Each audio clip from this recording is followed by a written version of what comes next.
Good morning. আজ 26শে জুলাই। আর এই 26শে জুলাই কি কেউ কি জানো? দেখি কে কে আমরা এই ভারত মাতার সেনাদের কথা মনে রেখেছি। কমেন্টে আমাকে জানিও তো যে 26শে জুলাই কি জানলে কেউ। তারপর কি সকালে সব কাজ করে আমি রান্না বসে দিয়েছি। আর তোমরা যারা ভিডিও দেখো তারা জানো যে আমি শ্রাবণ মাস পালন করি আলাদা খাই। আর আমি আমার মতো সব কিছু একসঙ্গে দিয়ে বসিয়ে দিয়েছি, দিয়ে গেছি কাজ করতে। আর জামা কাপড় অনেকদিন ধরে ধুয়ে রেখেছি কিন্তু তোলা হয়নি, সেগুলো ভাঁজ করে তুলছি।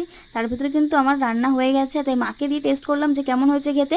মা বলতে না সব কিছু ঠিকঠাকই আছে, লবণ হলুদ তেল মানে সবই ঠিকঠাকই ছিল। বাকি কাজটা করে আমিও খাওয়া দাওয়া করে স্নান করে পুজো দিয়ে একটু ঘুমিয়েছি। আর আজকে সারাটা দিন তেমন কোনো কাজ ছিল না, তাই দুপুরে অনেকটা সময় ঘুমাতে পেরেছি।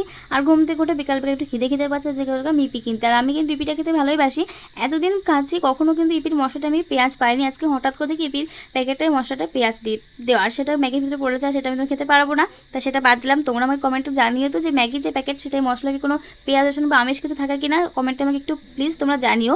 আর আজকে ভিডিওটা কেমন হলো সেটা কিন্তু কমেন্টে জানিও। তোমার যে ফুলটা দেখলে সেই ফুলটা কী ফুল নামটা বলতে পারলে বলো তো। আর আজকে দিনটা কেমন লাগলো কমেন্টে অবশ্যই জানাবে। টাটা।